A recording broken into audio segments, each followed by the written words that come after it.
The town of Ravenswood was in the grips of a deadly pandemic. The air was thick with fear and despair as its residents fell one by one to the merciless disease that had swept through their homes and streets. People wore masks, not out of fashion, but out of necessity. Homes were barricaded, and the once bustling marketplace was now eerily empty, save for a few desperate souls. As the death toll continued to rise, a sense of hopelessness settled over the town. The local healers and physicians had tried every remedy they knew, but nothing seemed to stop the relentless advance of the plague. It was as if a dark cloud had descended upon Ravenswood, casting a shadow over the lives of its people. Then, on a foggy morning when the town's despair seemed at its peak, a figure emerged from the mist. It was a plague doctor, dressed in a long, tattered robe and wearing a mask with a grotesque beak-like appendage. The mask had dark glass eyepieces, hiding the doctor's eyes, and the beak was filled with dry herbs and flowers to mask the stench of death that hung heavy in the air. The townsfolk watched in both awe and trepidation as the plague doctor made his way through the streets, a lantern swinging from his hand. His footsteps were slow and deliberate, and his presence seemed to command attention. Whispers filled the air as people speculated about the stranger's origin and purpose. As the plague doctor reached the town square, he raised his lantern high, and his raspy voice echoed through the desolate streets. "People of Ravenswood," he declared, "I bring hope in these dark times. I have a cure for the plague that ravages your town." A murmur of disbelief spread through the crowd. They had heard promises of cures before, only to be met with disappointment and death. But something about the plague doctor's demeanor instilled a sliver of hope in their hearts. "Show us this cure, then," a desperate woman cried out from the crowd. The plague doctor nodded and stepped forward, his lantern casting eerie shadows on the town square's cobblestone ground. From his robe, he produced vials of a mysterious elixir, their contents glowing with an otherworldly light. "This elixir," he proclaimed, "will cleanse your bodies of the plague. It is the only hope you have left. I offer it freely to those who are afflicted." A line quickly formed as the afflicted townsfolk stepped forward, hope and desperation etched on their faces. The plague doctor administered the elixir with a methodical precision, his gloved hands steady and sure. As the elixir was ingested, a strange transformation overcame the patients. Their fevered brows cooled, and color returned to their pallid cheeks. The onlookers watched in amazement as the elixir seemed to work its magic. The plague doctor's reputation grew with each person he cured. The people of Ravenswood hailed him as a savior, and hope began to stir in their hearts once more. But hope can be a fickle thing, easily shattered by the unknown. And the cure brought by the plague doctor was, indeed, a mystery and enigma that would soon reveal its true nature. In the days following the plague doctor's arrival, Ravenswood began to change. The once quiet streets now bustled with life as the townsfolk went about their daily routines, no longer shackled by the fear of the deadly disease. It was as if a heavy weight had been lifted from their shoulders. However, as the people celebrated their newfound health and freedom, strange things began to occur. Those who had been cured by the plague doctor started to exhibit unusual symptoms that were far from normal. At first, it was subtle. A man's skin took on a pale, almost translucent quality. A woman's eyes turned a shade of crimson red, like rubies glistening in the sun. Rumors of these transformations spread like wildfire through the town. Fear and suspicion once again took hold of the people, replacing the hope that had briefly bloomed. They began to avoid those who had been cured, treating them as pariahs. The transformed individuals, however, seemed unaware of their own changes. They went about their lives as if nothing was amiss, oblivious to the fearful gazes of their neighbors. It was as if they were living in a world of their own, disconnected from the reality that surrounded them. Among those who had been cured was a young woman named Eliza. She had been on the brink of death when the plague doctor had administered the elixir, and now she appeared healthier than ever. But her beauty had taken on an otherworldly quality, her skin flawless and her hair a shade of ebony that seemed to absorb the light. Eliza's transformation did not go unnoticed by a young man named Thomas, who had secretly admired her from afar for years. Now, with newfound courage fueled by the absence of the plague, he approached her one evening as she walked by the town square. "Eliza," he began, his voice trembling with a mix of admiration and fear, "you look more beautiful than ever." Eliza smiled, her crimson eyes glinting in the moonlight. "Thank you, Thomas. I feel reborn, as if a dark cloud has lifted from my soul." Thomas hesitated, his heart pounding in his chest. "Eliza, there's something I've wanted to ask you for a long time. Would you accompany me to the town's harvest festival? It's just a few days away, and I thought it might be a chance for us to get to know each other better." Eliza's smile widened, and she nodded in agreement. "I would be delighted, Thomas. It's a date." As the days passed, the town prepared for the harvest festival, and a sense of anticipation filled the air. The people hoped that the festivities would distract them from the unsettling changes occurring within their midst. However, it soon became clear that the transformations were not limited to physical appearances. Those who had been cured by the plague doctor began to display strange abilities. Some could move objects with a mere thought, while others could hear whispers on the wind that no one else could perceive. Eliza, in particular, discovered a unique talent. She could see glimpses of the future, like fleeting visions that danced on the edge of her consciousness. It was both a gift and a curse, for the glimpses were often cryptic and filled with foreboding. One evening, as she and Thomas walked together by the riverbank, she turned to him, her eyes clouded with worry. "Thomas," she said softly, "I've seen something that troubles me deeply." Thomas furrowed his brow, concern etched on his face. "What is it, Eliza? You can tell me anything." Eliza hesitated, then took a deep breath. "I saw Ravenswood engulfed in flames, with people screaming in terror. It was as if the very fabric of our town was being torn apart." Thomas's eyes widened in alarm. "You saw this in your visions?" Eliza nodded, her gaze fixed on the dark waters of the river. "I fear that the changes we've undergone, the cure brought by the plague doctor, it's all connected to something sinister. We must find out the truth, Thomas, before it's too late."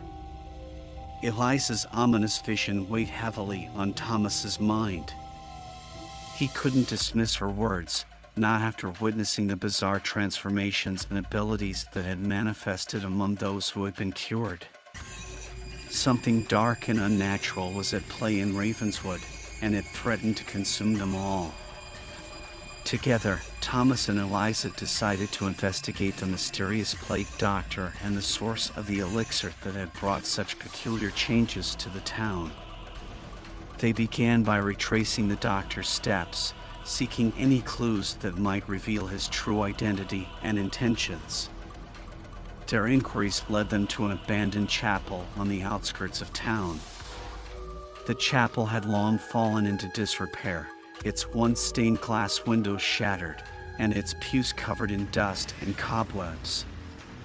It was said to be a place of dark legends, a site where occult rituals had once been performed. As they entered the decaying chapel, a shiver ran down Thomas's spine. The air inside felt heavy, as if it were imbued with a malevolent presence. Eliza, her crimson eyes gleaming with determination, led the way, her instincts guiding her deeper into the heart of darkness. In the chapel's nave, they discovered a hidden chamber beneath the cracked and weathered floorboards. It was a crypt, illuminated by the eerie glow of a dozen candles arranged in a circle. At the center of the circle lay an old tome, its pages filled with cryptic symbols and incantations. Eliza reached for the tome, her fingers trembling as she turned its pages. The words within were incomprehensible, a language that seemed to defy human understanding. But as she touched the pages, she felt a surge of power coursing through her veins. "It's as if the book is speaking to me," she whispered, her voice filled with wonder and trepidation. Thomas watched in awe as Eliza's eyes scanned the pages, her crimson irises glowing with an inner light. "Eliza, be careful," he cautioned. "We don't know what we're dealing with here." But it was too late. Eliza's connection with the ancient tome had awakened something within her, something that transcended the boundaries of the natural world. She closed her eyes, and in that moment, she saw a vision of the Plague Doctor, his true form hidden behind the grotesque mask, conducting dark and forbidden rituals in the dead of night. "He's not what he seems," Eliza whispered, her voice laced with certainty. "The Plague Doctor, he's a harbinger of darkness, a bringer of malevolent forces. We must stop him before he unleashes something that cannot be contained." Thomas nodded, his determination resolute. "Then let's find out who he really is and put an end to this madness." Thomas and Eliza's quest to unmask the Plague Doctor took them deep into the heart of Ravenswood's history. They scoured ancient records, spoke with elderly townsfolk who still remembered tales from their youth, and followed cryptic clues that led them to long-forgotten places. Their search revealed that the Plague Doctor was not a recent arrival, but a figure who had haunted Ravenswood for centuries. Legend had it that he was a practitioner of dark arts, a sorcerer who had made a pact with malevolent entities in exchange for power and immortality. As they delved deeper into the town's past, they discovered that the Plague Doctor's true name was Draven Grimwald, a name that sent shivers down the spines of those who knew it. He had been responsible for countless tragedies throughout the town's history, each time emerging unscathed, as if protected by some sinister force. The more they learned about Draven Grimwald, the more they realized the scope of the evil they were facing. His elixir, the supposed cure for the plague, was nothing more than a conduit for his dark magic, a magic that granted him control over the souls of those he had cured. With this knowledge, Thomas and Eliza devised a plan to confront Draven Grimwald and put an end to his reign of terror. They knew it would be dangerous, that they would be facing not only the Plague Doctor, but the malevolent entities he had bound to his will. As the night of the confrontation approached, the townsfolk grew increasingly uneasy. The transformed individuals, oblivious to the true nature of their changes, continued to live their lives, their abilities growing stronger with each passing day. The festival, once a symbol of hope, had become a source of tension and unease. The night of the confrontation arrived, and a sense of foreboding hung heavy in the air. Thomas and Eliza had rallied a small group of like-minded individuals, those who had seen through the illusion of the Plague Doctor's cure and were willing to stand against him. They gathered at the abandoned chapel, armed with knowledge and determination. Eliza held the ancient tome, her connection to its power growing stronger with each passing moment. The candles in the crypt flickered as if in anticipation, casting eerie shadows on the chamber's walls. As the clock struck midnight, the ground beneath them trembled, and a bone-chilling wind swept through the chapel. The candles extinguished, plunging the room into darkness, but Eliza's eyes continued to glow, illuminating the tome's pages. And then he appeared, the Plague Doctor, Draven Grimwald, his grotesque mask concealing his true visage. He moved with an unnatural grace, his presence exuding an aura of malevolence. Behind him, a swirling vortex of darkness seemed to materialize, its depths filled with the agonized faces of souls he had enslaved. "You dare to challenge me?" Draven Grimwald's voice was a sinister whisper, echoing through the chamber. "You are but insects before my power." But Thomas and Eliza stood firm, their resolve unshaken. "Your reign of darkness ends here, Grimwald," Thomas declared. "We know your true nature and the atrocities you've committed."